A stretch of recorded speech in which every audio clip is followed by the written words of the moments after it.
talagang sinikap ko talaga na mainapit ang aking tanggapan sa bawat sulok ng 3rd District of Laguna. Kaya pwede ako ng opisina sa lungsod na San Pablo, nagdagay ako ng opisina sa bayan ng Nagcarlang, nagdagay ako ng opisina sa bayan ng Calawang.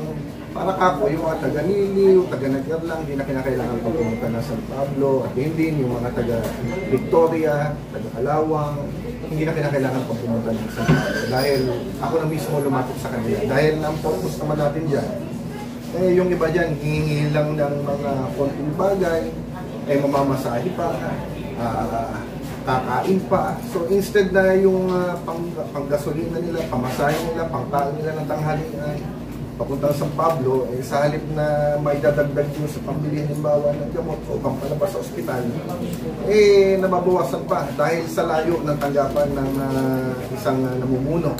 So kaya talagang inilapit ko. At ganyan din, napakahalaga din sa akin syempre ng satellite office dahil ito naman hindi lang naman basta pagtulong.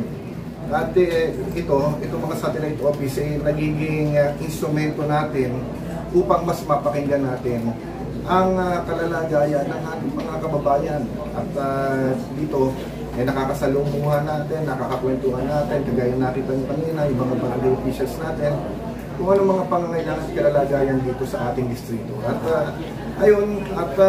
kaya naman, hindi naman sa pagbubuhat ng bangko, dahil dito sa mga satellite offices natin, dahil sa pagkakaroon natin ng People's Day, ay halos natutugunan natin ang mga pangangailangan ng ating mga kababayan. At gayon din, kagaya nga itong mga batas na mga isinusulong natin, ito ay dahil na rin doon sa mga pakikipagdialogo natin sa mga tao at mga kababayan natin dito sa 3rd District of Laguna. Kaya napakahalaga ng People's Day, napakahalaga ng satellite offices para sa mga kababayan. Hopefully by end of July, yun ang target namin, by end of July ay makalipat na tayo para at least yung mga taga-Alaminos, taga-Rizal, taga-San Pablo, hindi na kinakailangan pang pumunta dito sa Nagcarlang, hindi na kinakailangan pang pumunta ng Calawang. At kaya blessing na rin yung may satellite office tayo dahil kung nagkataon na wala tayong mga satellite offices, wala akong lugar na pwedeng i-accommodate ko yung mga kababayan natin dahil alam naman natin yung pangyayari na ibinalik natin yung ating tanggapan sa lungsod na San Pablo sa ating lokal na pamahalaan dahil yan naman yung pagmamayari ng City Government of San Pablo. At baka naman kako, may mas maganda silang plano doon sa naturang infrastructure, naturang building. So, it's up to them, baka meron pang masigit na kapakipakinabang na pwede nilang gawin doon sa naturang. Binibigyan ko lang sila ng kalayaan na gawin yung gusto nila doon sa mga naturang mga pasilidad. Actually, yan po ay meron ng nakatayo din na parang kahupa lang yan. Talagang kinakailangan talaga ng na matapos kasi parang mga halos poste pa lang talagang madami pang pagawain dyan. So ayun, dinulog sa akin yan ng ating mahal na Mayor Elmorita na mapunduhan na mapatapos itong naturang building na ito upang magamit bilang satellite campus ng Laguna State Polytechnic University. At ako naman, naniniwala ako sa mga ganong magandang layunin ng ating punong bayan dahil kung ako nga, nagbigay ako ng satellite office. So maganda din sa LSTU na magkaroon din ng mga satellite campus. Kagaya halimbawa dito sa Nagcarlang at magkakameron na rin, matatapos na rin ko yung gamit sa bayan ng Niliw. Kaya yun din, yung same purpose ng pagkakaroon ko ng satellite offices. Yung mga taga-Niliw, taga-Nagcarlang, hindi na kinakailangan pang pumunta ng Santa Cruz, hindi na kinakailangan pang pumunta ng San Pablo para lamang makapag-kuleyo. Sa mismo sariling bayan nila, ay magkakameron na sila at pwede na sila mag-kuleyo at maliit ang gastos dahil malapit na lang doon sa kanilang mga tinitirahan. Wala kasi talagang pondo ang mga congressman pagdating dito sa mga offices. Ito talagang inisyatibo lamang ng inyong lingkod. At actually, sa totoo lang, ang trabaho ng congressman ay gumawa at magakda ng mga panukalang batas na papakinabangan ng ating mga maralitang mga kababayan.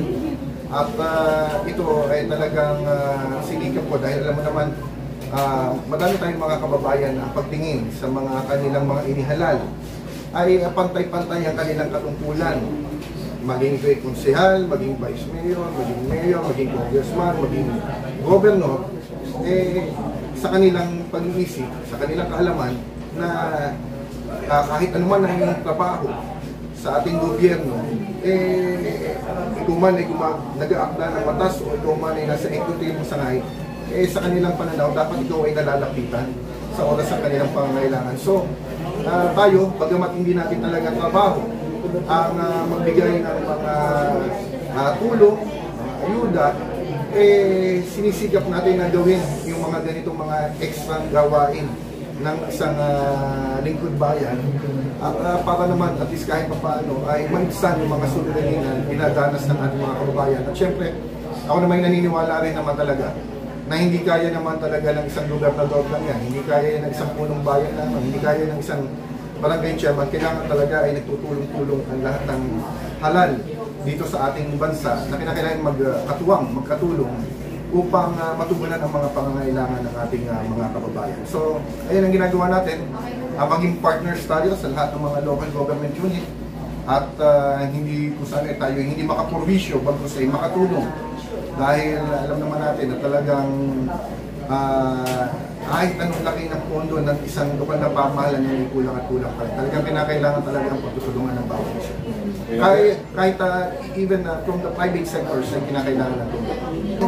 Yes, I think kasi unang-una yung halalan naman diyan minamarkahan, diyan ginagraduhan ng ating mga kababayan kung ano yung level of services na ipinagkaloob mo sa kanila. Kung ikaw ay nagtutulog-tulugan, hindi ka napupuntahan, at hindi nila nararamdaman ng iyong panunungkulan, I don't think na muli ka nilang ibuboto.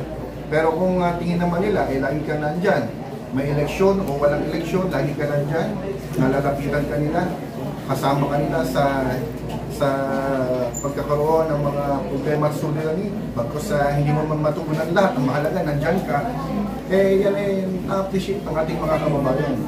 At kaya naman, ito naman, nung nakaraang halalan, talagang nagsilbing inspirasyon ito sa akin dahil kung hindi ako nagkakamali ay 91 or 92% ako sa total voting population ng mga bumoto dito sa 3rd District of Laguna.